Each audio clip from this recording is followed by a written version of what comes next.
Hello दोस्तों, UPSC Hindi के online study platform में मैं निशांत त्रिपाठी आप सभी का स्वागत करता हूं। और आज हम लोग देख रहे होंगे कि हम लोग वीडियो क्लास में नहीं मिल रहे हैं, ठीक है।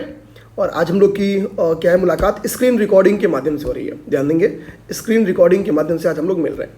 कारण ये है दोस्तों कि चूँकि एक हम लोग के पास अभी क्या है कि एक ही अपने पास स्टूडियो है और स्टूडियो में इतनी क्लासेस पेंडिंग है, सारी टीचर्स की क्लासेस लगी हुई हैं, ठीक है। तो हो क्या रहा है कि थोड़ी थोड़ी कभी कभी क्लास क्या है कि रुक जा रही है, ठीक, यानी अपनी बारी ही नहीं आ पा रही है और टाइम कम है। तो मैंने सोचा कि आपको क्लास मिलनी चाहिए, तो मैं प्रॉपर इस वक्त देखेंगे तो रात का 1:30 बज रहा है, ठीक है, रात का 1:30 बज रहा है और मैं आप लोग के लिए क्लास रिकॉर्ड करने के लिए तैयार हूँ। तो मैं अपनी तरफ से कोशिश कर रहा हूँ कि पूरी शिद्दत से आगे बढ़ें, ठीक है। और 15 तारीख का मेरा टारगेट था कि 15 तारीख तक आप लोग का हिस्ट्री खत्म हो जानी चाहिए, पॉलिटी और इन्वायरमेंट इकोलॉजी खत्म होना चाहिए। हालांकि पॉलिटी अभी हमने स्टार्ट नहीं किया, इन्वायरमेंट इकोलॉजी स्टार्ट कर लिया है। तो ये चीज़ें आपकी 15 तक खत्म हो जाएंगी, इसके लिए आप लोग निश्चिंत रहेंगे, ठीक है। और पॉलिटी में मुझे चूंकि 5 क्लास लगेगा, तो अगर एक दिन में 2 क्लास करेंगे तो 2-3 दिन क्लास हो सकता है कि आपकी बढ़ जाए, ठीक है। चलिए देखते हैं, स्टार्ट करते हैं। ध्यान देंगे, अब बात आती है कि जो सिख संप्रदाय है उसके बारे में जो अपना देखेंगे कि बेसिकली पंजाब और सिंध वाला जो पूरा बेल्ट रहता है, वहाँ पे सिख संप्रदाय की पूरी न्यू थी। यानी हम लोग कह सकते हैं कि जो सिख साम्राज्य था, ठीक है, मैं धर्म की बात नहीं कर रहा हूँ, पूरा जो सिख साम्राज्य था वहाँ तक फैला हुआ था। अब अपने बात की एक बात आती है कि भैया क्या ऐसा हुआ कि बीच में अंग्रेज इनको लीड कर दिए, ठीक है। सीधी सी बात है ना कि सिख आगे नहीं बढ़ पाए, सिख साम्राज्य आगे नहीं बढ़ पाया, तो सीधी सी बात है कि इनको लीड किसने कर दिया, समय के साथ इनको अंग्रेजों ने लीड कर दिया। तो इनके संबंध क्या थे, हमको ये देखना बड़ा जरूरी है। तो चलिए हम देखते हैं। सबसे पहले तो हम लोग सिख धर्म के बारे में देख लें। हालांकि इसका बेसिक इंट्रो हम लोग ले चुके हैं। तो इस धर्म के जो संस्थापक थे वो गुरु नानक देव थे। इनका जन्म देखेंगे यहाँ पे लिखा है, तो इनका जन्म पंजाब के तलवंडी में हुआ है। ध्यान देंगे, इनका जन्म पंजाब के तलवंडी में हुआ है। गुरु नानक देव का एक ये था कि इनके कहने का मतलब था कि बेसिकली संगत और मंगत, मंगत का मतलब होता है लंगर व्यवस्था। तो गुरु नानक देव ही ने धर्मशाला और लंगर व्यवस्था को प्रारंभ किया था। तो ध्यान देंगे कि अगर क्वेश्चन है कि किसने संगत एवं मंगत व्यवस्था को स्टार्ट किया था, तो संगत एवं मंगत व्यवस्था तो गुरु नानक देव ने स्टार्ट किया था। जिसमें संगत का अर्थ क्या होता है, संगत का अर्थ होता है धर्मशाला और मंगत का अर्थ होता है लंगर, ठीक। आगे चल के 1539 में क्या है कि गुरु नानक देव की डेथ हो जाएगी, अर्थात उनकी मृत्यु हो जाएगी। इनके मृत्यु के बाद अगले जो आप देखेंगे गुरु बनते हैं वो होते हैं गुरु अंगद, ठीक है। गुरु अंगद के बारे में एक ही फैक्ट जो कि वेरी इंपॉर्टेंट है और पूछी गई है, वो ये फैक्ट है कि गुरु अंगद ने क्या है कि गुरुमुखी लिपि आप देखेंगे इसका आविष्कार किया था। ये वेरी इंपॉर्टेंट है, ठीक है। गुरुमुखी का मतलब होता है गुरु के मुख से निकली हुई, ठीक है। तो ये वेरी इंपॉर्टेंट है, इसको यूपीपीसीएस और अदर पब्लिक सर्विस कमीशन ने पूछी हुई है, तो इसको हम लोग कर लेंगे वेरी इंपॉर्टेंट, ठीक है। ये वेरी इंपॉर्टेंट है, ये चीज़ अपने दिमाग में रखेगा। गुरु अंगद के बाद से अगली बारी आती है अमरदास की, ठीक है, इसको ध्यान देना है। अमरदास के बारे में यहाँ पे देखेंगे तो कह रहा कि मुगल बादशाह अकबर ने गुरु अमरदास से, ठीक है, गोविंदवाल जाकर भेंट की और उनकी पुत्री, ध्यान देंगे, जिसका नाम था बीबी भानी, को कुछ जमीन दी थी। हालांकि ये जो स्टेटमेंट है ये इंपॉर्टेंट नहीं है, इसको कभी पूछा भी नहीं गया है, ये उतना इंपॉर्टेंट नहीं है। अकबर से एक और गुरु की मुलाकात हुई है, ध्यान देंगे, और वो गुरु थे रामदास। क्योंकि रामदास की जो इसकी मुलाकात थी अकबर से, वो मुलाकात इतिहास में बहुत इंपॉर्टेंट इसलिए है कि इस मुलाकात के बाद अकबर ने गुरु रामदास को 500 बीघा जमीन प्रदान की और गुरु रामदास ने यहाँ पे अमृतसर नाम की एक नगर की स्थापना की, ठीक है। तो ये चीज ध्यान रखेंगे, ये वेरी इंपॉर्टेंट फैक्ट है। एक बार तो पेपर में ये भी क्वेश्चन पूछा है कि अकबर ने किसी 500 बीघा जमीन दान दिया, ठीक है। तो ये ध्यान देंगे, ये प्रदान की थी अमृतसर नगर बनाने के लिए, किसको, गुरु रामदास को, ध्यान देंगे, ठीक है। तो ये अपने दिमाग में रखेंगे, बहुत इंपॉर्टेंट है आपके लिए। इसमें जो गुरु नानक है बेसिकली ये बाबर और हुमायूं के समकालीन है। तो ये फैक्ट ये भी है, अपने दिमाग में रखेंगे कि ये बाबर और हुमायूं, BH अर्थात बाबर और हुमायूं के समकालीन थे, ठीक है। हुमायूं बाबर का पुत्र था, ये शायद आपको पता ही होगा, मैंने पढ़ाया हुआ भी है और पता ही रहे। 5वें गुरु गुरु अर्जुन देव होते हैं और ये वेरी इंपॉर्टेंट है, ये वेरी इंपॉर्टेंट है। इनसे रिलेटेड एक फैक्ट नहीं 2-3 फैक्ट इंपॉर्टेंट है, ध्यान देंगे। अमृतसर में क्या है, ध्यान देंगे, यहाँ पे लिखा है कि गुरु अर्जुन देव ने अमृतसर तालाब के मध्य में हरमिंदर साहब का निर्माण कराया। तो एक बार पेपर में क्वेश्चन ये भी आया है, हरमिंदर साहब का निर्माण किसने कराया, तो ध्यान देंगे गुरु अर्जुन देव ने। आदि ग्रंथ की रचना, ये सबसे हीट क्वेश्चन है यूपीपीसीएस का कि आदि ग्रंथ की रचना किसने की, तो आदि ग्रंथ की रचना गुरु अर्जुन देव ने की है, ध्यान देंगे। ये 2 फैक्ट वेरी इंपॉर्टेंट है। इससे भी बढ़कर एक फैक्ट ये आता है कि अब देखेंगे कि यही वो घटना होती है, यहीं से कहीं ना तो कहीं सिख धर्म के जो गुरु थे वो चीड़ हो जाती है उनकी इस्लाम से, यानी सीधी सी बात है उनकी नहीं, सॉरी मेरे मुंह से गलत निकल गया, मतलब इन जो सिख धर्म के गुरु थे इन लोग से चिड़ हो जाती है, किसकी, जो मुगल सम्राट थे उनकी, ठीक है, मुगल सम्राट से। अब इसका एग्जाम्पल आपको आगे भी देखने को मिलेगा। होता क्या है कि यहां पे देखेंगे तो खुसरो को ध्यान देंगे, जहांगीर का पुत्र था, उसका नाम था खुसरो। खुसरो क्या करेगा, बगावत कर देगा। जब खुसरो बगावत करता है तो खुसरो को सहायता प्रदान कर देंगे कौन, गुरु अर्जुन देव। चूंकि गुरु अर्जुन देव ने खुसरो को सहायता प्रदान कर दी थी और यह खबर जहांगीर को मिल जाती है। जहांगीर को जब यह खबर मिलती है तो वो गुरु अर्जुन देव को क्या करेगा, मृत्युदंड देगा। तो क्वेश्चन आता है कि जहांगीर ने किस गुरु को मृत्युदंड की सजा दी थी, तो गुरु अर्जुन देव को। कारण क्या था कि उसका जो बागी पुत्र था खुसरो को हेल्प करना, उसकी मदद करना कारण था। अगले गुरु अर्जुन देव के बाद हरगोविंद बनते हैं, इस चीज ध्यान देंगे, हरगोविंद बन गए। हरगोविंद अब समझ गए थे कि और जो सिख संप्रदाय के लोग हैं उनमें सैनिक भावना पैदा करना बहुत जरूरी हो गया है। और हरगोविंद इसीलिए कहेंगे, ना केवल वो सैनिक भावना पैदा करेंगे, क्योंकि अभी वो देखें कि केवल मदद के नाम पे खुसरो को अर्जुन देव को खुसरो की मदद के नाम पे क्या है, मृत्युदंड दे दिया गया है, किसके द्वारा, जहांगीर के द्वारा। तो ये बेसिकली सैनिक भावना, सिखों में सैनिक भावना पैदा करेंगे। और जाहिर सी बात है कि आप जब सैनिक भावना पैदा करते हैं तो सैनिकों को क्या चाहिए, शस्त्र चाहिए, तो वो शस्त्र धारण की आज्ञा देंगे। तो किस गुरु ने और शस्त्र धारण की आज्ञा दी, तो वो गुरु हरगोविंद थे। आप लोग इसको अगर थोड़ी स्टोरी अपने दिमाग में रखेंगे तो जरूर आपके दिमाग में आएगा कि गुरु अर्जुन देव के बाद जो अगले गुरु थे हरगोविंद, उन्होंने ही ऐसा किया होगा। ध्यान देंगे। हरगोविंद के बारे में एक और फैक्ट इंपॉर्टेंट क्या है, इन्होंने अकाल तख्त का निर्माण करा था। इस चीज को ध्यान देंगे, कहाँ पे, अमृतसर में। तो अकाल तख्त का निर्माण किसने करवाया था, ये इनके बारे में एक अगला फैक्ट है। ठीक, तो ध्यान देंगे, अकाल तख्त। तो यहाँ पे हरगोविंद के बारे में दो फैक्ट क्या हो गया, गुरु हरगोविंद के बारे में दो हो गया कि एक तो सिख धर्म के लोग थे, यानी सिख धर्म के जो फॉलोवर थे उनमें सैनिक भावना पैदा की और शस्त्र धारण करने की उनको आज्ञा दी। ठीक है, और अकाल तख्त का इन्होंने क्या किया, निर्माण कराया। ठीक है, अकाल तख्त का निर्माण कराया। ये दो फैक्ट क्या है, गुरु हरगोविंद सिंह से रिलेटेड है। आगे जो सिख गुरु आते हैं उनमें जो आप देखेंगे जो 9वें गुरु हैं, जानेंगे गुरु तेग बहादुर। गुरु तेग बहादुर इंपॉर्टेंट है, बीच में मैंने हर राय और हरकिशन को छोड़ दिया है, ये इंपॉर्टेंट नहीं है, बस दिमाग में रखना है कि क्रम में इनका नाम याद रहे। हालांकि इसमें जो हरकिशन जी थे ये चेचक के कारण इनकी मृत्यु हुई थी। ठीक है, तो शायद पेपर में इसको क्वेश्चन कभी पूछा नहीं है, बट क्या पता कभी दिमाग घूम जाए और पूछ ले। गुरु तेग बहादुर इसलिए इंपॉर्टेंट है क्योंकि ये सेकेंड ऐसे सिख गुरु हैं जिनके साथ अब देखेंगे कि मुगलों ने मृत्युदंड दिया है। जैसे औरंगजेब एक कट्टर मुस्लिम था, औरंगजेब एक कट्टर मुस्लिम था, यही कारण है वो क्या कहेगा, गुरु तेग बहादुर से कहेगा कि आप इस्लाम स्वीकार कर लो। ठीक है, और मना कर देंगे कौन, मना कर देंगे गुरु तेग बहादुर। परिणाम स्वरूप उसको लगेगा कि इन्होंने कैसे मना कर दिया और इनको मृत्युदंड दे देगा। इस को ध्यान देंगे। ठीक है, ये चीज अपने दिमाग में रखना है। तो ये दो गुरु थे। ठीक है, कौन, एक तो अर्जुन देव और दूसरे आपके गुरु तेग बहादुर। इन दोनों लोग को मुगल सम्राटों ने मृत्युदंड की सजा दी है। ये पेपर में क्वेश्चन यूपीपीसी से पूछी हुई है, आप लोग भी अपने दिमाग में रखेंगे। एक बार तो यही क्वेश्चन है कि निम्नलिखित में से किस गुरु को औरंगजेब ने मृत्युदंड दिया था, तो गुरु तेग बहादुर को दिया था। ध्यान देंगे। लास्ट गुरु गोविंद सिंह आएंगे और यही सिखों के अंतिम गुरु रहते हैं, जो कि 10वें गुरु हैं। तो 10वें और लास्ट यही है। पटना में इनका जन्म हुआ था और इनकी मृत्यु एक बार पूछी गई है, तो ध्यान देंगे। एक अफगान था, ठीक है, एक अफगान था, उसने क्या है कि इनको मार दिया था। कहाँ पे, ये नांदेड़ नामक स्थान पर क्या है, एक पठान के द्वारा इनकी हत्या कर दी थी। ये नांदेड़ नामक जो है ये आपका महाराष्ट्र में स्थित है। ध्यान देंगे, ये आपका महाराष्ट्र में स्थित है। ध्यान देंगे, अर्थात गुरु गोविंद सिंह की हत्या कहाँ की गई थी, महाराष्ट्र में की गई थी, नांदेड़ नामक एक स्थान पर। अब क्योंकि मैंने क्यों इसको बता दिया, क्योंकि ये लोकेशन यूपीपीसी से पूछी हुई है, तो मेरा मानना है आप लोग को ये चीज याद रहना चाहिए।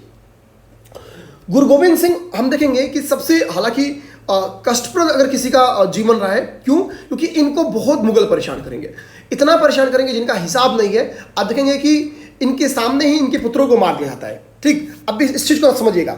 अब यहां पे देखेंगे गुरु गोविंद सिंह ने एक आनंदपुर नामक नगर की स्थापना की थी। ये एक इंपॉर्टेंट फैक्ट है, अपने दिमाग में रखेंगे। ठीक है, इन्होंने अपनी आत्मकथा लिखी है, उसका नाम विचित्र नाटक है। ध्यान देंगे, गुरु गोविंद सिंह की आत्मकथा का नाम क्या है? विचित्र नाटक है। वेरी इंपॉर्टेंट फैक्ट क्या है कि खालसा पंथ की स्थापना किस गुरु ने की थी? तो वैशाख के दिन पर खालसा पंथ की स्थापना किसने की है? गुरु गोविंद सिंह ने की है। गुरु गोविंद सिंह ने की। ये वेरी इंपॉर्टेंट फैक्ट यूपीपीएससी का। आप लोग जब बैकईयर पलटेंगे यानी पूर्वावलोकन वगैरह कुछ भी पलटेंगे तो आप देखेंगे ये क्वेश्चन 2-3 बार आ चुका है, तो आप लोग तैयार रहेंगे, ऐसे क्वेश्चन आपके दिमाग में आ सकते हैं।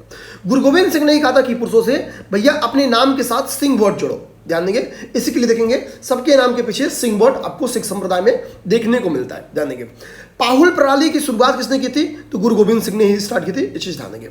जो 5 वस्तुएं हैं सिख अनुयायियों के लिए जिन्होंने जो अनिवार्य है, केस, कंघा, कक्षा, कृपाण और कड़ा, ये धारण करने की जो अनुमति दिए थे या हम कह सकते आज्ञा दिए थे, गुरु गोविंद सिंह के द्वारा दी गई थी। ध्यान देंगे,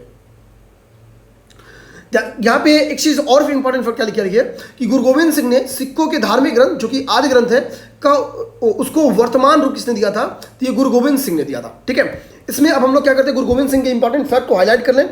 तो पाहुल प्रणाली इन्होंने स्टार्ट की है। ठीक है, ये इंपॉर्टेंट फैक्ट है, तो ये चीज अपने दिमाग में रखेंगे।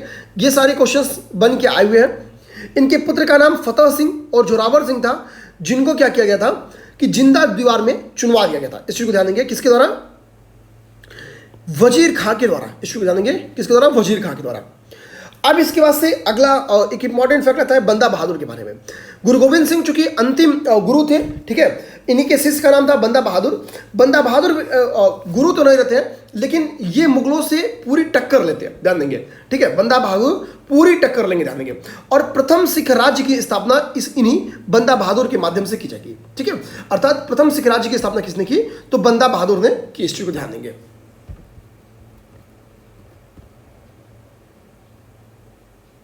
ठीक, हालांकि फरुखशियर इनको कंट्रोल करने की काफी कोशिश करता है, लेकिन चूंकि अपने गुरु के साथ बहुत अपमान ये देख चुके थे, इसलिए ये एकदम इन लोग के अपमान करने के मूड में थे। ठीक है, इनको छह छोटा करना ठान चुके थे।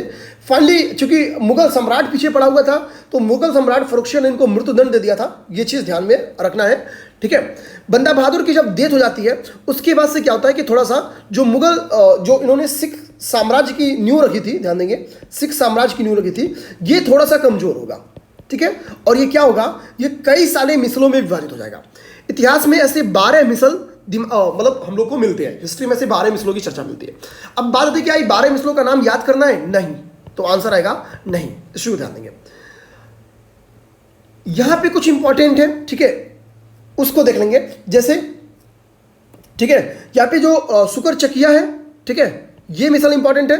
सुकर चकिया मिसल के जो संस्थापक थे उनका नाम था चरत सिंह, तो ये आपको दिमाग में रखना है। इसको रमघड़िया जो मिशन है इसको ध्यान देंगे, जस्ता सिंह इन, ठीक है, इसके बाद से करोड़ सिंधिया, बघेल सिंह, ये याद रखना है। निशान वालिया, ठीक है, सरदार संगत सिंह, ये याद रखना है आप लोग को। ठीक है, तो ये सारे बेसिकली आप लोग को याद रखने हैं। ठीक है, इसके अलावा अपने दिमाग में बस और फैक्ट मत याद रखिए, 12 याद भी नहीं हो पाएगा। ठीक, सबसे इंपॉर्टेंट आगे चल के रणजीत सिंह होते हैं। महत्वपूर्ण सिख राजा कौन होते हैं? रणजीत सिंह होंगे। रणजीत सिंह का जो संबंध था वो सुकर चकिया मिसल से था। ध्यान देंगे, रणजीत सिंह का संबंध किससे है? सुकर चकिया मिसल से है। ध्यान देंगे, रणजीत सिंह क्या होंगे जब शासक बनेंगे? एक्चुअली ये लाहौर ही राजधानी भी है। ध्यान देंगे, राजधानी भी लाहौर ही है। ठीक है, तो लाहौर के शासक बनते हैं, इसी को ध्यान देंगे। यहाँ पे एक इंपॉर्टेंट संधि लिखी है जिसका नाम है अमृतसर की संधि, जिसको यूपीपीएससी पूछी हुई है। अमृतसर की संधि, ठीक है, अमृतसर की संधि। अमृतसर की संधि क्या है? चार्ल्स मेटकाफ, ठीक है, और रणजीत सिंह के बीच में हुई थी। चार्ल्स मेटकाफ और रणजीत सिंह के बीच में थी। ये वेरी इंपॉर्टेंट फैक्ट है, याद कर लेंगे, इसको क्वेश्चन यहां से बना हुआ है। जो रणजीत सिंह का सूबा था, चूंकि वो बहुत बड़ा था, इसलिए उन्होंने इसको 4 हिस्से पेशावर, कश्मीर, मुल्तान और लाहौर में इसको स्थापित करा था।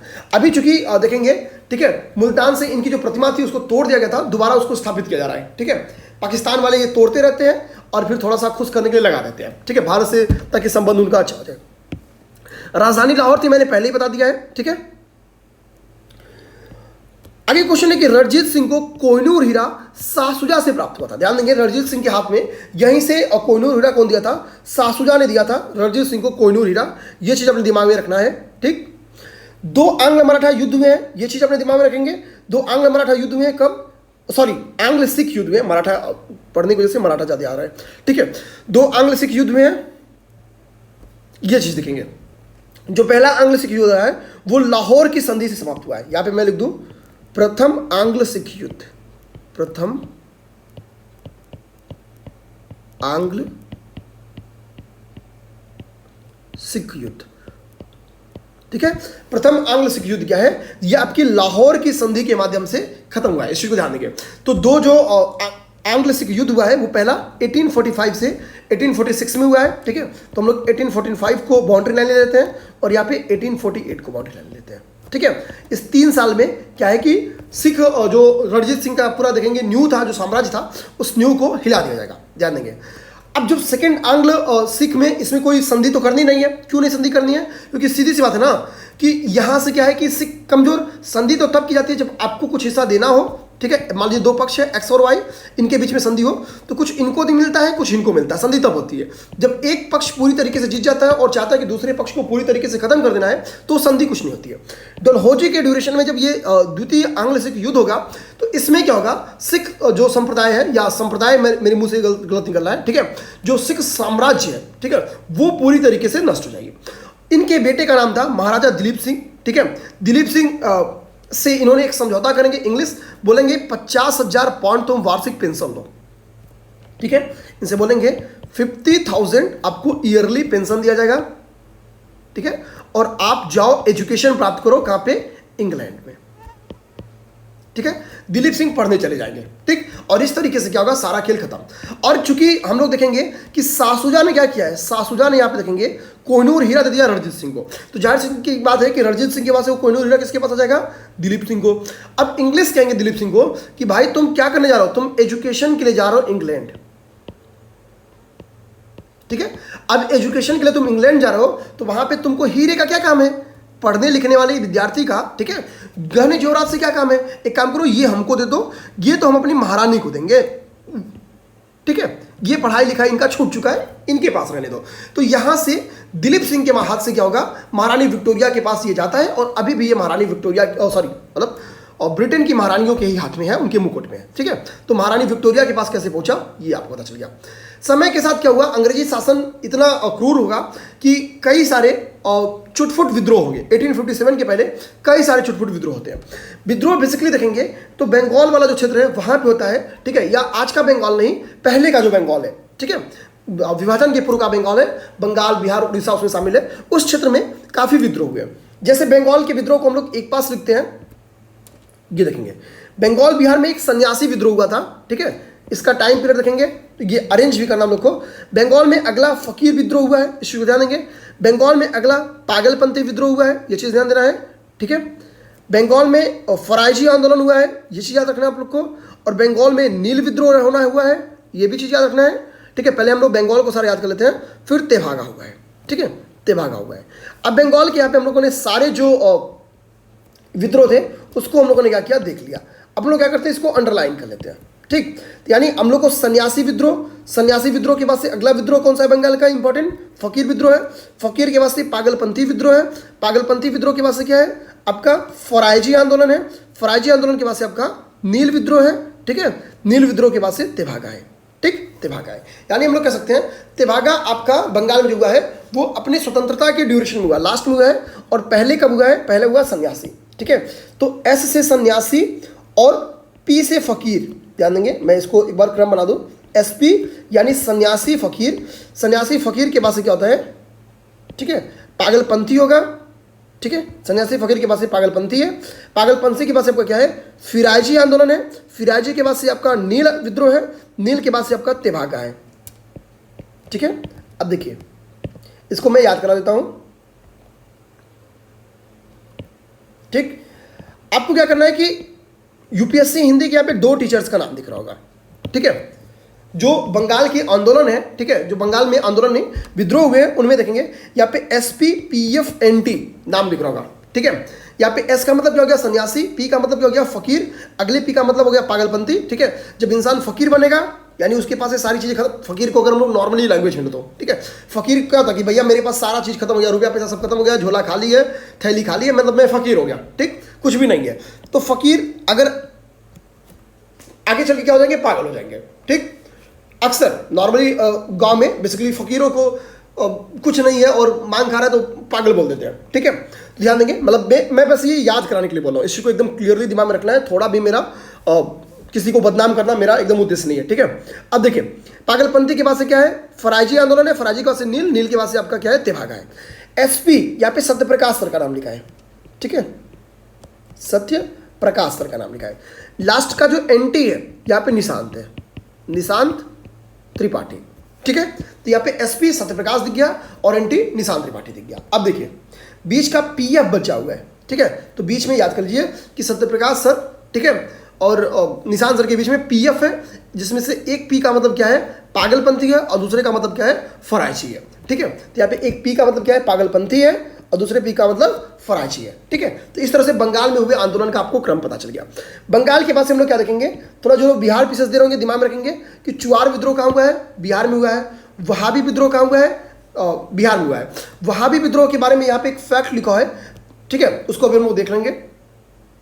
क्योंकि झारखंड भी पहले बिहार में ही था, तो ध्यान देंगे कोल आंदोलन भी क्या है, झारखंड वाले क्षेत्र में हुआ है, ठीक है, जो कि अब छोटा नागपुर में हुआ है, पहले ये बिहार में ही था, चूंकि इसको दिमाग में रख लेंगे। मुंडा विद्रोह बिहार में हुआ है, ठीक है।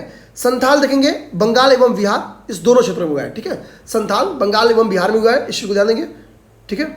बिहार में आपका ताना भगत भी हुआ है, ठीक है। तो इस तरह से मेरे कहने का मतलब है कि ये पीडीएफ जो आपको मिलेगी तो आप लोग क्रम में इस तरह से याद कर लेंगे।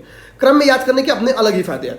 और ऊपर के 3-4 का एक क्रम याद कर लेंगे, यानी सन्यासी, फकीर, चुहार और पालीग्रो, ये आप लोग एक क्रम में याद कर लीजिए, ठीक है। सन्यासी, फकीर, चुहार और पालीग्रो, ये एक क्रम में याद कर लीजिए। अगर अरेंज करने के लिए आएगा तो यहां से आ जाएगा, ठीक है, और नहीं तो लास्ट में अरेंज करने के लिए देता है, लास्ट में अरेंज करने के लिए ध्यान देंगे।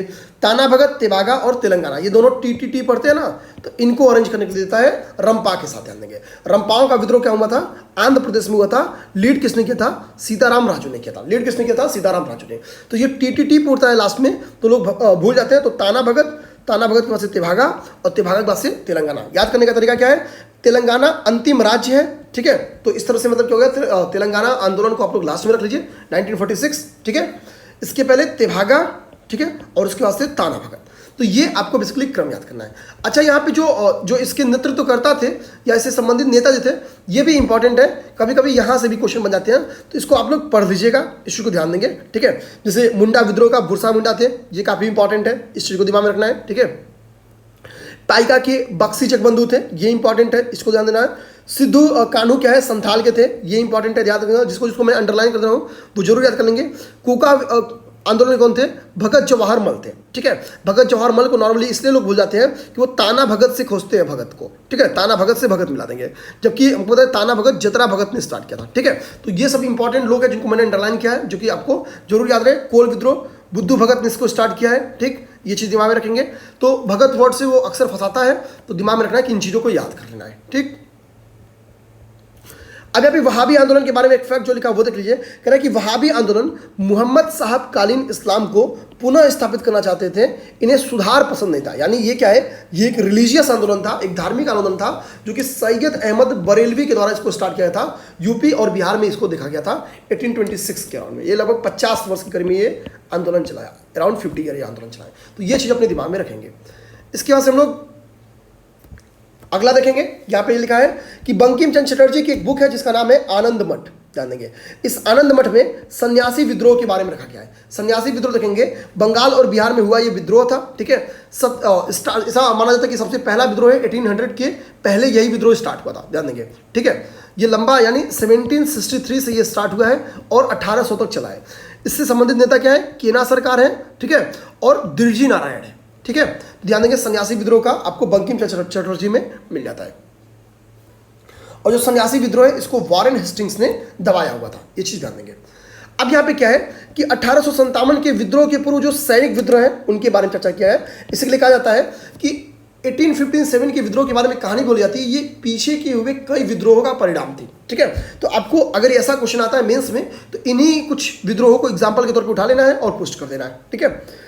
अब देखेंगे विल्लोर में भी सैनिक विद्रोह हुआ है, बैरकपुर में सैनिक विद्रोह हुआ था, दमकम में सैनिक विद्रोह हुआ था, ये चीज ध्यान देंगे, ठीक है।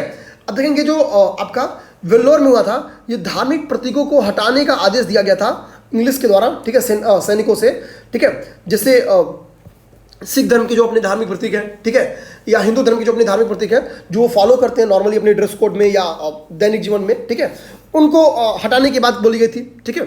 तो इससे एक असंतोष बढ़ा था और वेल्लोर में तब एक विद्रोह हो गया था।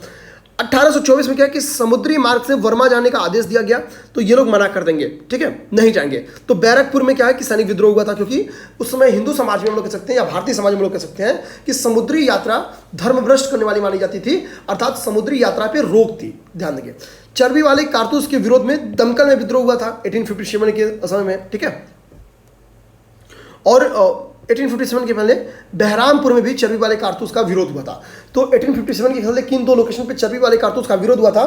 तो 1857 के पहले, क्रांति के पहले जो दो जगह थे जहां पे चर्बी वाले कारतूस का विरोध हुआ था, वो था आपका दमदम जो कि कलकत्ता में है और बहरामपुर जो कि बंगाल में है। इसको ध्यान देंगे, बहरामपुर जो कि बंगाल में है। अब यहाँ से आपकी 1857 की न्यू पड़ जाती है, ध्यान देंगे 1857 की न्यू पड़ जाती है। इसको हम लोग देखेंगे।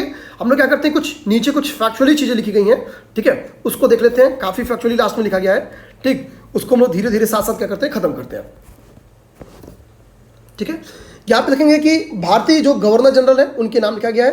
हमको पता है पहले यही गवर्नर, आगे चल के ये गवर्नर जनरल बनते हैं और इसी गवर्नर जनरल को आगे 1857 के बाद से वायसराय बना जाता है, ठीक है। तो इनका नाम और इनके जो कार्य हैं उनके बारे में चर्चा किया गया है, ध्यान देंगे। अब यहाँ पे देखेंगे भारत में क्लाइव का 2 कार्यकाल रहता है, 1758 से 1760 तक और 1765 से 1767 तक, ध्यान देंगे।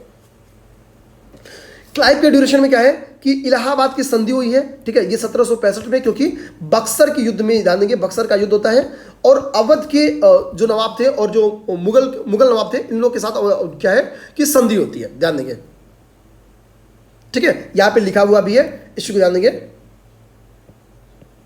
ठीक है। बंगाल में द्वैत शासन इसी के ड्यूरेशन में आएगा, श्वेत विद्रोह इसी के ड्यूरेशन में होगा, ठीक है। ये सारी चीजें फैक्ट्स लिखा गया है, इसको देख लेंगे। वारेन हेस्टिंगस इसके बारे में बाद आएगा।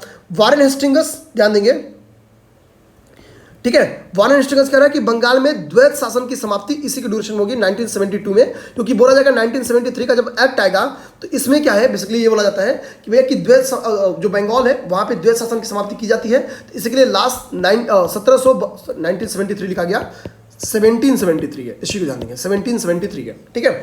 तो द्वैत शासन की समाप्ति, ये चीज मैंने पढ़ा दिया है पहले भी, इश्यू को ध्यान देंगे, ठीक है। और यही इसी के वारेन हेस्टिंगस के ड्यूरेशन में देखेंगे, प्रथम आंग्ल मराठा युद्ध हुआ है और द्वितीय आंग्ल मैसूर युद्ध हुआ है। तो ध्यान देंगे इस दोनों चीजें, ठीक है। पहला आंग्ल मराठा युद्ध और दूसरा आंग्ल मैसूर युद्ध किसके ड्यूरेशन में हुआ है? वारेन हेस्टिंगस के ड्यूरेशन में हुआ है, इस चीज को ध्यान देना है, ठीक है। अब इसके बाद से आता है लॉर्ड कॉर्नवालिस की बारी आती है। लॉर्ड कॉर्नवालिस का अब ये टाइम ड्यूरेशन देख लेंगे, ठीक है। लॉर्ड कॉर्नवालिस क्या है कि इसी के ड्यूरेशन में तृतीय आंग्ल मैसूर युद्ध हुआ है, ध्यान देंगे। इसके ड्यूरेशन में तृतीय आंग्ल मैसूर युद्ध हुआ है, इसी को ध्यान देंगे। अभी चौथा आंग्ल मैसूर युद्ध बचा हुआ है एक, ठीक है। ये एक बेसिकली इसी युद्ध में ये क्या बोला था कि मैंने अपने शत्रु को पंगु बना दिया और जो मित्र थे उनको भी सशक्त नहीं होने दिया, ठीक है। कॉर्नवालिस के ड्यूरेशन में बंगाल में भूमि बंदोबस्त, जो अस्थायी बंदोबस्त प्रणाली है उसको लाई गई थी, ठीक है। कॉर्नवालिस संहिता 1793 में लाई गई है, इसको जानेंगे। इसके द्वारा रेवेन्यू बोर्ड की स्थापना की गई थी। भारतीय नागरिक सेवा का ये जनक माना जाता है। ये सारे फैक्ट्स इसके बारे में इंपॉर्टेंट है, इसको यहाँ पे देख लेंगे। उसके बाद से जॉन सोर की बारी आती है, सर जॉन सोर की बारी आती है, ठीक है। जॉन सोर के बाद से लॉर्ड वेलेस्ली की बारी आती है। लॉर्ड वेलेस्ली इंपॉर्टेंट है, लॉर्ड वेलेस्ली क्या है, इंपॉर्टेंट है। देखेंगे सहायक संधि प्रणाली इसी ने लागू की है, ठीक है। चौथा आंग्ल मैसूर युद्ध भी इसी के ड्यूरेशन में हो रहा है, ठीक है। और द्वितीय आंग्ल मराठा युद्ध, क्योंकि आंग्ल मराठा युद्ध क्या है, पहले के बाद से 20 ईयर एक्सटेंड हो गई है, ठीक है, 20 ईयर एक्सटेंड हो गई है। तो प्रथम आंग्ल मराठा युद्ध और द्वितीय आंग्ल मैसूर युद्ध क्या है, किसके ड्यूरेशन में हुआ है, ये हम लोगों ने देख लिया है। देखिए यहाँ पे वारेन हेस्टिंगस की ड्यूरेशन में, ठीक है। तो वारेन हेस्टिंगस के बाद से मराठा अगली बार कब विड़ेंगे, तो वारेन हेस्टिंगस के बाद से अगर ये बनेंगे लॉर्ड वेलेस्ली से, ध्यान देंगे, लॉर्ड वेलेस्ली से, ठीक है। इसके द्वारा जो सहायक संधि की गई है वेरी इंपॉर्टेंट है। सहायक संधि इसने जो क्रम है यहाँ पे कि पहले हैदराबाद से की, हैदराबाद के बाद से मैसूर से की, मैसूर के बाद से तंजौर से की, तंजौर के बाद से अवध से की, अवध के बाद से मराठा से की, मराठा के बाद से भोसले से की। ये जो ऑर्डर है ना, ये ऑर्डर वेरी इंपॉर्टेंट है, ठीक है। ये ऑर्डर वेरी इंपॉर्टेंट है। तो इस ऑर्डर को भी आप लोग को याद रखना है कि मराठा से 1798 में किया जाता है, मैसूर से 1799 में किया जाता है, तंजौर से 1799 में किया जाता है, अवध से 1801 में किया जाता है, मराठा से 1802 में। ये क्रम याद रखना है, ठीक है। इसके बाद से अगला बारी आती है सर जॉर्ज बार्लो की, ठीक है, ये इंपॉर्टेंट नहीं है, ठीक। आपको ये लॉर्ड मिंटो प्रथम वेरी इंपॉर्टेंट है, ठीक है, इश्यू की ध्यान देना है। लॉर्ड मिंटो प्रथम इंपॉर्टेंट है। इसको हम लोगों ने देखा भी है कि महाराजा रणजीत सिंह के साथ इन्होंने अमृतसर की संधि की थी, ध्यान देंगे, ये इसी के लिए ये इंपॉर्टेंट है कि अमृतसर की संधि राणा रणजीत सिंह और किसके बीच में हुई थी, तो ये लॉर्ड मिंटो प्रथम के ड्यूरेशन में हुई थी, ध्यान देंगे। हेस्टिंगस, ये यहाँ पे देखेंगे लॉर्ड हेस्टिंगस है, वहाँ पे वारेन हेस्टिंगस था, ये लॉर्ड हेस्टिंगस है। लॉर्ड हेस्टिंगस के ड्यूरेशन में आंग्ल नेपाल युद्ध हुआ है, ध्यान देंगे, प्रथम आंग्ल नेपाल युद्ध इसी के ड्यूरेशन में हुआ है, और तृतीय आंग्ल मराठा युद्ध इसी के ड्यूरेशन में हुआ है। यानी आंग्ल नेपाल और आंग्ल मराठा युद्ध तृतीय, ठीक है, ये किसके ड्यूरेशन में हुआ है, वारेन हेस्टिंगस के ड्यूरेशन में हुआ है, ये इंपॉर्टेंट है। किसने पिंडारियों का दमन किया है, ठीक है, तो वारेन हेस्टिंगस ने 1717 और 18 के बीच में, ये वारेन हेस्टिंगस इंपॉर्टेंट है, तो ये चीज दिमाग में रखना है, ठीक है। अगला है जॉम्स, ठीक है, एमहर्स्ट, ठीक है, प्रथम आंग्ल बर्मा युद्ध इसके ड्यूरेशन हुआ है, ठीक, यही इतना फैक्ट है इसके बारे में, इंपॉर्टेंट है। अगले उसके बाद से आते हैं आपके William Bentinck. William Bentinck very important है, विलियम बेंटिक आपके वेरी इंपॉर्टेंट है, ध्यान देंगे। सती प्रथा की समाप्ति किसने की, इन्होंने की 1829 में। ठगी प्रथा की समाप्ति किसने की, अगले वर्ष 30 में। शिशु जो बालिका वध हो रहा था उस पर भी ये रोक लगाएंगे, ध्यान देंगे, बालिका वध पे भी क्या करेंगे, रोक लगाएंगे। भारत की ये यहाँ पे देखेंगे, ठीक है, प्रथम गवर्नर जनरल है, ये चीज आपको दिमाग में रखनी है। ये सारी फैक्ट्स इनकी ड्यूरेशन की इंपॉर्टेंट है। इसके बाद से बारी क्या है, चार्ल्स मेटकाफ आएंगे, ध्यान देंगे। चार्ल्स मेटकाफ क्या करेंगे कि जो समाचार इसके द्वारा, किसके द्वारा, विलियम बेंटिक के द्वारा जो समाचार पत्रों पे प्रतिबंध लगाया जाएगा, ध्यान देंगे, ये बेसिकली क्या करेंगे, उन प्रतिबंधों को समाप्त कर देंगे, ध्यान देंगे, उन प्रतिबंधों को हटा देंगे। तो चूंकि इन्होंने क्या किया था कि समाचार पत्रों पर जो प्रतिबंध था, उन समाचार पत्रों को, प्रतिबंध को क्या किया था, मेटकाफ ने हटा दिया था, इसी के लिए इनको समाचार पत्रों का मुक्तिदाता कहा जाता है। तो ये इंपॉर्टेंट है, चार्ल्स मेटकाफ का जाता है, ये चीज अपने दिमाग में रखना है। उसके बारे से बारी आती है लॉर्ड जो ऑकलैंड है, जितने भी युद्ध हैं उनको एक क्रम में आप लोग नोट कर लीजिएगा, ठीक है। प्रथम आंग्ल, चाहे वो मराठा युद्ध हो, चाहे वो नेपाल युद्ध हो, सबको एक पास करके किसका ड्यूरेशन हुआ था याद कर लेना है, ठीक है। तो प्रथम आंग्ल अफगान युद्ध किसका ड्यूरेशन हुआ था, ये लॉर्ड ऑकलैंड के ड्यूरेशन हुआ था, इसी को ध्यान में रखना है, ठीक है। दास प्रथा की समाप्ति एलनबरो के ड्यूरेशन में हुई थी, और इसी ड्यूरेशन में प्रथम आंग्ल अफगान युद्ध हुआ है, ध्यान देंगे, यानी प्रथम आंग्ल अफगान युद्ध समाप्त हुआ है, ठीक है, लॉर्ड एलनबरो के ड्यूरेशन में।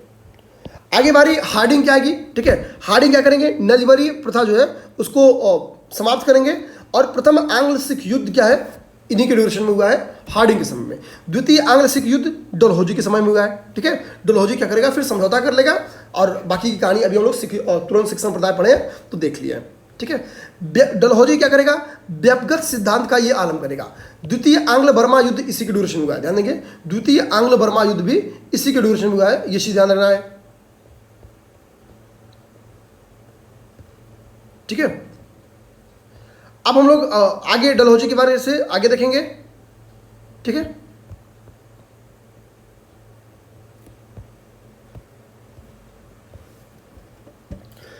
प्रथम रेलवे लाइन का निर्माण 1853 में, इसी के ड्यूरेशन में।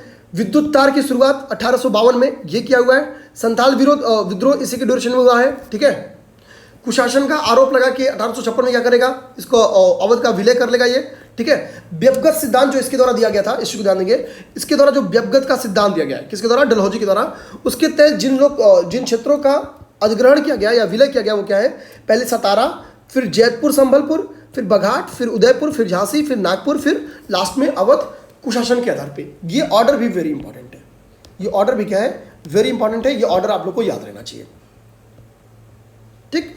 अब बारी आती है भारत के वायसरायों की। वायसरायों की बारी देख लेते हैं। वायसराय में पहला लॉर्ड कैनिंग आएगा, ध्यान देंगे, वायसराय में पहला लॉर्ड कैनिंग आएगा, ठीक है। लॉर्ड कैनिंग का पता है 1856 से 1858 के बीच में। अब ध्यान देंगे, पूरी स्थिति क्या है ना, पूरी स्थिति कौन बिगाड़ दिया है, डलहौजी बिगाड़ चुका है। 56 तक डलहौजी था, डलहौजी 1857 के विद्रोह की नींव रख चुका है, और कैनिंग के ड्यूरेशन में क्या है, 1857 का विद्रोह हो जाता है, ध्यान देंगे। कैनिंग इसने इसी के ड्यूरेशन में 1856 का जो विधवा पुनर्विवाह अधिनियम है उसको पारित किया गया था, ध्यान देंगे, इस चीज को दिमाग में रखेंगे, ठीक। लॉर्ड कैनिंग के ड्यूरेशन में क्या हुआ है कि बंबई, मद्रास और कलकत्ता में विश्वविद्यालय की स्थापना की गई है। ध्यान देंगे, ठीक है, विश्वविद्यालय की स्थापना की गई है। अब एक चीज यहां पे ध्यान देना है, ठीक। अब चूंकि 1857 का जब विद्रोह हो जाता है, विद्रोह को जब कंट्रोल कर दिया जाता है तो 1858 का एक्ट लेके आ जाएगा। इस 1858 के एक्ट से वायसराय को, गवर्नर जनरल को क्या बोला जाएगा, वायसराय बोला जाएगा, ठीक है। तो यानी 1858 तक तो ऐसा गवर्नर जनरल था, उसके बाद से ये भारत का प्रथम वायसराय बनेगा कौन, लॉर्ड कैनिंग। ध्यान देंगे। इसी के ड्यूरेशन में भारतीय उच्च न्यायालय अधिनियम आएगा, ठीक है, इस चीज ध्यान देंगे। कब, 1861 में। ये वेरी इंपॉर्टेंट है, ये फैक्ट भी वेरी इंपॉर्टेंट है, मैं लिख देता हूं, ये फैक्ट भी वेरी इंपॉर्टेंट है, ठीक है। तो अब देखेंगे कि लॉर्ड कैनिंग के ड्यूरेशन में क्या है। भारतीय उच्च न्यायालय अधिनियम आता है 1861 में, और इस अधिनियम के माध्यम से 3 लोकेशन, कलकत्ता, बम्बई और मद्रास में एक एक हाई कोर्ट बनाया जाएगा, ठीक है, एक एक हाई कोर्ट बनाया जाएगा। किन जगहों पे, तो कलकत्ता में, बम्बई में और मद्रास में। कलकत्ता, बम्बई और मद्रास में एक एक हाई कोर्ट की स्थापना की जाएगी, इस चीज को ध्यान देंगे। भारतीय दंड संहिता कब आएगी, 1860 में, इसी के ड्यूरेशन में, ठीक है। सिविल दंड प्रक्रिया संहिता इसी के ड्यूरेशन में आएगी। तो ये सारी चीजें इसी के ड्यूरेशन में होती है। आगे जो वायसराय है ये उतनी इंपॉर्टेंट नहीं है, ठीक है, इश्यू को ध्यान देंगे। जो इंपॉर्टेंट है उनको हम लोग क्या करते हैं, देख लेते हैं।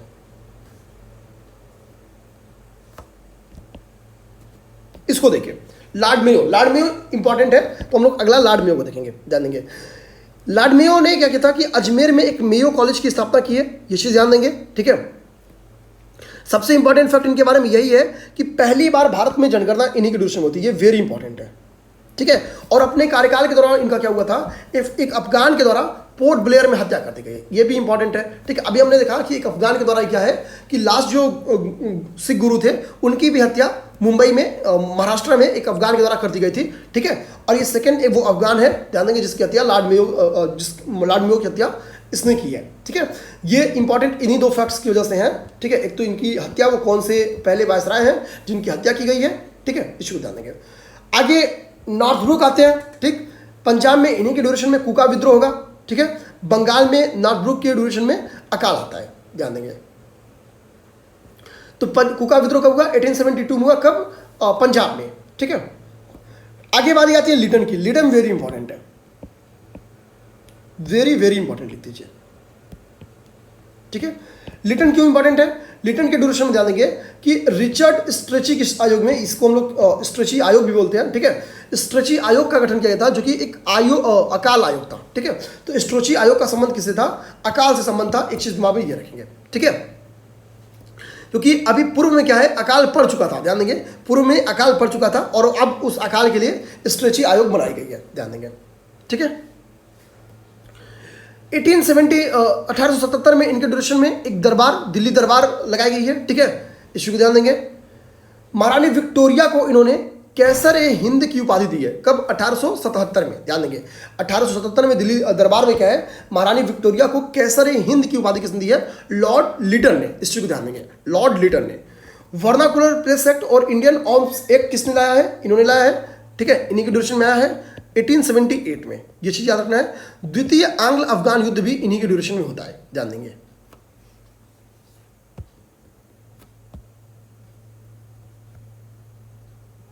ठीक है, लॉर्ड लिटन के बारे में कह रहा है कि ये ओवन, ठीक है, मेरिडिथ के उपनाम से क्या है, बेसिकली उपन्यास यानी जितनी भी बुक्स वगैरह लिखनी होती थी इस नाम से लिखते थे। आगे आएंगे रिपन, रिपन भी वेरी इंपॉर्टेंट है। प्रथम फैक्ट्री एक्ट इन्हीं के ड्यूरेशन में 1881 में आएगा। हंटर आयोग जो कि एजुकेशन से संबंधित थी, इन्हीं के ड्यूरेशन में आएगा। इल्बर्ट विल विवाद जो है इन्हीं के ड्यूरेशन का है, ठीक है। स्थानीय स्वशासन की शुरुआत यही करेंगे, जनगणना प्रणाली की स्थापना यही करेंगे, ठीक है। तो नियमित जनगणना इन्हीं के ड्यूरेशन में आधार पड़ेगी। तो सारी जो अच्छी चीजें हैं वो सब रिपन के ड्यूरेशन में थी, ये चीज दिमाग में रखना है, ठीक। आगे डफरिन आएंगे, ठीक है। डफरिन के ड्यूरेशन में क्या है, कांग्रेस की स्थापना होगी। तृतीय आंग्ल बर्मा युद्ध होगा, इश्यू को ध्यान देंगे।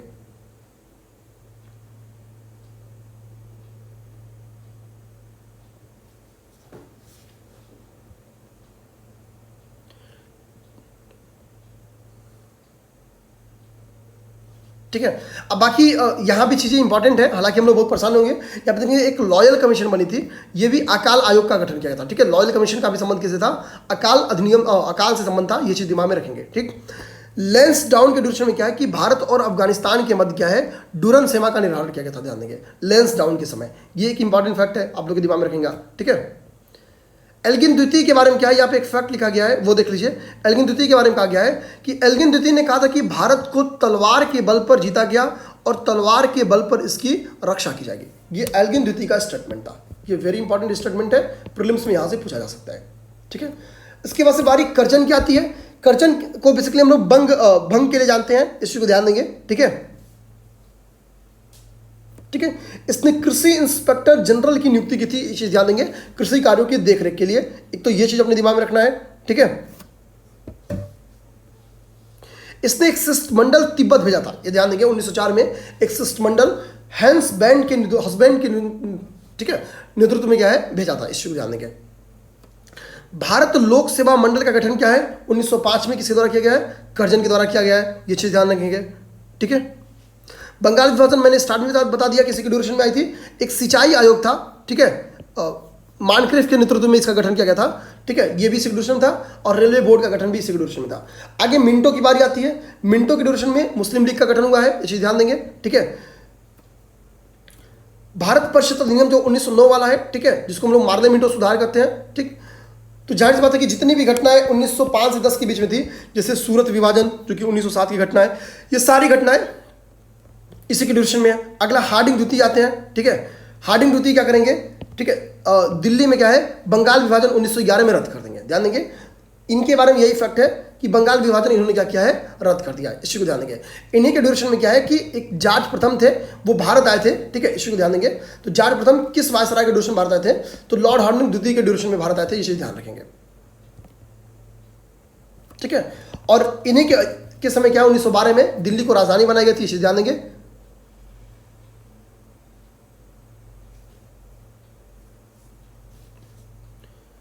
अब यहाँ पे लॉर्ड चेम्सफोर्ड के बारे में लिखा है, ठीक है। लॉर्ड चेम्सफोर्ड के समय में क्या है कि होम रूल लीग की स्थापना की गई है, बनारस हिंदू विश्वविद्यालय की स्थापना की गई है, ठीक है। सारे बेसिकली यहाँ पे मॉन्टेग्यू चेम्सफोर्ड सुधार 1919 में था और तृतीय आंग्ल अफगान युद्ध इन्हीं के ड्यूरेशन में हुआ था, ये चीज ध्यान में रखना है। आगे बारी रीडिंग क्या आएगी, ठीक है। सबसे इंपॉर्टेंट जहाँ अब हम लोग चले जाएंगे जहाँ पे क्वेश्चन बन सकता है, वो आपके हैं, ठीक है, लॉर्ड माउंटबेटन है, तो ये चीज ध्यान देंगे। लॉर्ड माउंटबेटन को हम लोग देखेंगे और लॉर्ड वेवल को देखेंगे, ये दो लोग को हम लोग क्लियरली देख लेते हैं। लॉर्ड वेवल को देखते हैं। लॉर्ड वेवल के समय क्या है कि नौसेना विद्रोह हुआ है, नौसैनिक विद्रोह हुआ है, इस चीज को ध्यान देंगे। 1946 के ड्यूरेशन में ये विद्रोह हुआ था।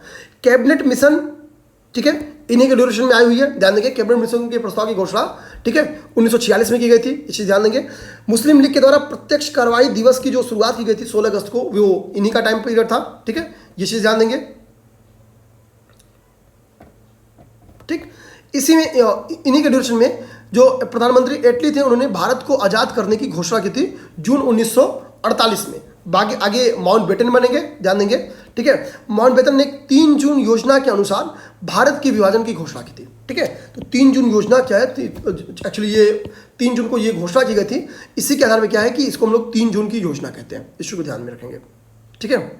15 अगस्त को इन्हीं के ड्यूरेशन में भारत आजाद भी हो गया है। ये सारे फैक्ट्स यहाँ पे लिखे गए हैं। तो बेसिकली ये जो फैक्ट्स थे इंपॉर्टेंट थे, इसको जानना पुण्य रटने वाला है। मैं ये फैक्ट्स आप लोग को शेयर कर दूंगा, आप लोग इसको याद कर लीजिएगा। फिर जय हिंद।